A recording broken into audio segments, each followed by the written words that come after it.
Lasagna con ricotta e mozzarella.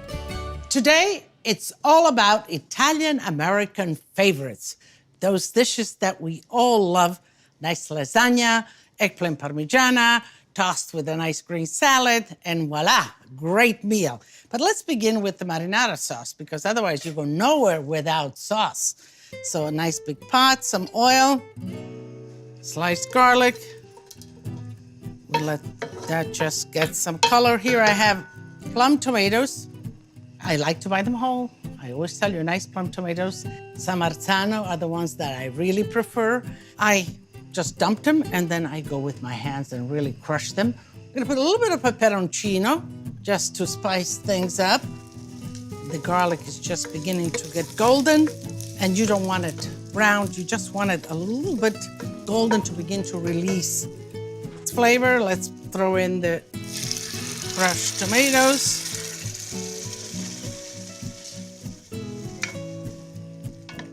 Bit of salt. And we'll let it simmer away. Marinara doesn't take that long. It takes about 20 minutes and it is done. Let's make the stuffing for the lasagna. And you can fill your lasagna with many different things, and sausages and spinach and bacon and ham and prosciutto. But I like it the simplest way. Ricotta, good ricotta fresh, you let it drain, even overnight. You put it in a sieve, overnight in the refrigerator, and next day you make the filling. Bit of eggs, bit of salt, parsley, and this is the grated cheese, and that will bind the whole thing together.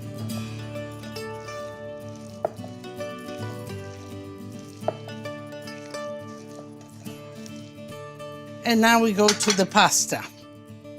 This you can make in advance. You let it rest in the refrigerator overnight, then you pull it out a little bit at room temperature and let it rest, just like that. Okay. So we're gonna need about 8 layers of this pasta. Let's stretch it out first like this.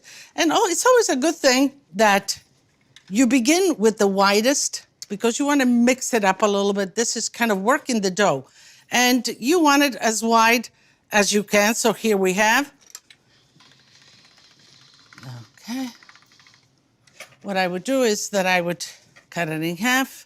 And then I want to make all 4 pieces the same width. Okay. Put flour, make sure that they don't stick to each other.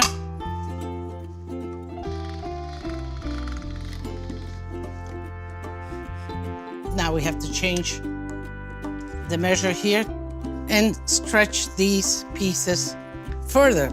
And for a lasagna, you don't want a thick dough, of course. You want it to be nice and thin.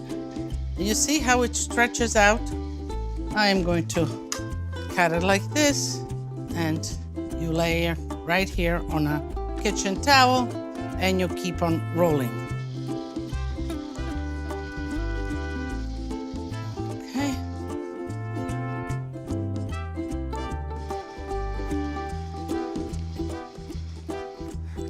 So here we are.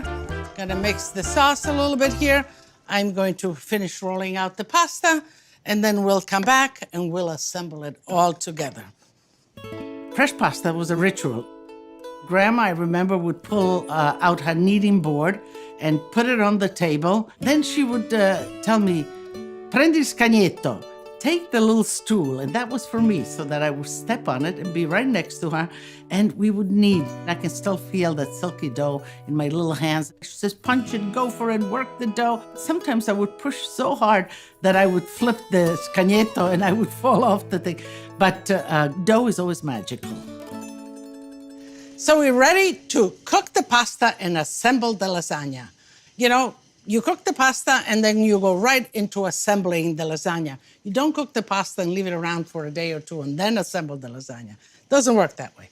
But you know, lasagna, the pasta is long, you need abundant space, water, it has to flow in there, salted water. Get yourself some ice water right here, because once it's cooked, we're gonna flop it in here and chill it right away. Otherwise it begins to stick. And you kind of let it slide in nice and gently like this.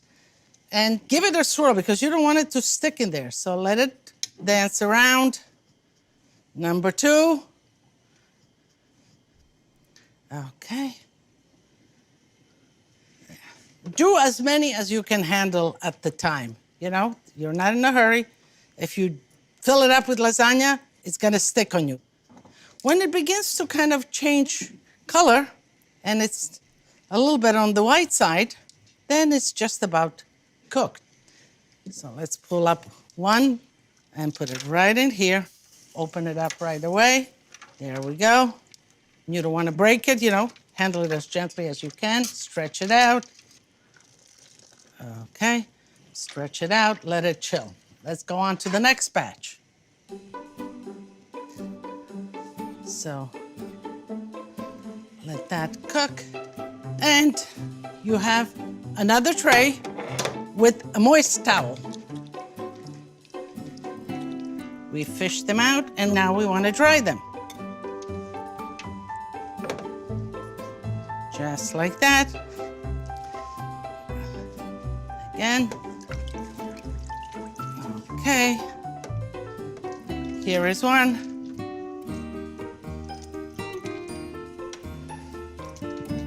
So you see, these are thin, and you can almost see through them, and yet they're quite resilient. So if you work your pasta well, it should be like silk, nice and light, and yet very resilient.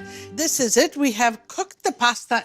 And you know, all of you have a lot of questions about lasagna. So here is Maria Mastro from Arizona.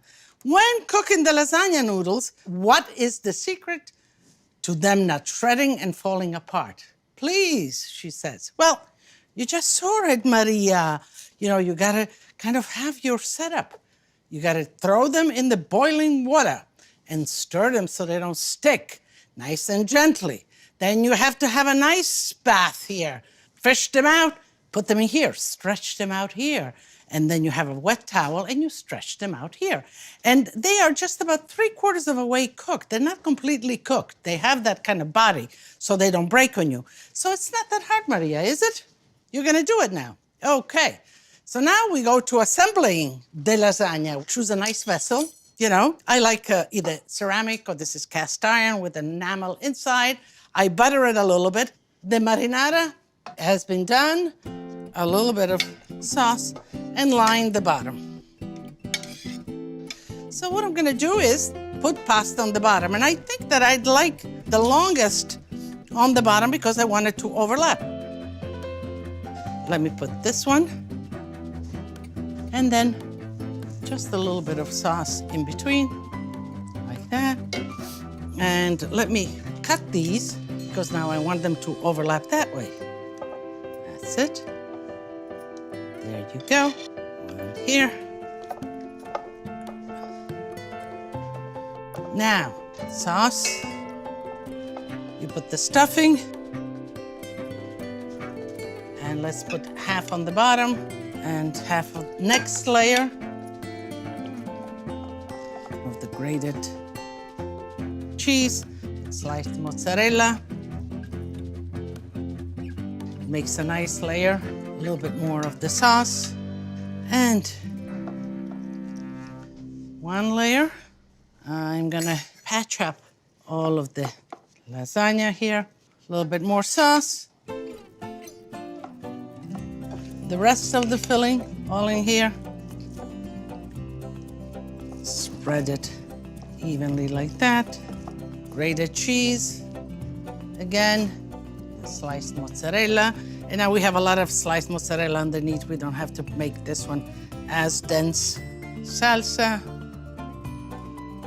Top it just like that. And like that. I like a little bit more of sauce, a little bit more of the cheese. And now I have to make my package. So I flip these over that are on the side. It's broken or not, it really makes no difference. And you have like a little package here. It's nice sealed in so that you don't have the sauce and everything coming off the side. I will put a little bit more of the grated cheese because I want to make the crust nice. So I think that looks pretty good. The next step is, of course, that you take a foil paper, cover it like this, and you put it in a 375 preheated oven for about 45 minutes. It's gonna bubble and it's gonna cook inside, and the ricotta is gonna set. Then you take off the foil and you let it cook for another half an hour to 45 minutes until it's nice and crisp and solid. Then you let it rest a little bit, and then you get into it.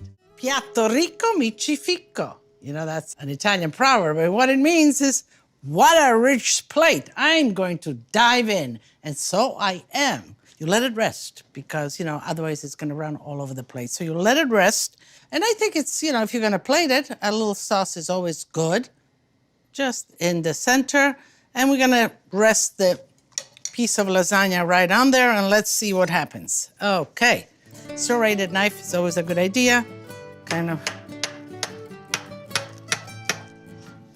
And yes, you need a spatula. Okay, here it comes. Ah, voila. Mamma mia. Que lasagna.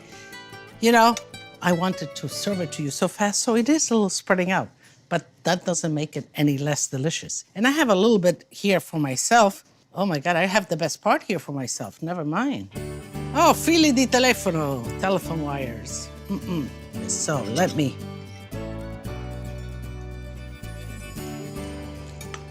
So delicious. And it's simple, you know. You feel the basil, the tomato, the ricotta, and then the pasta. Che buono.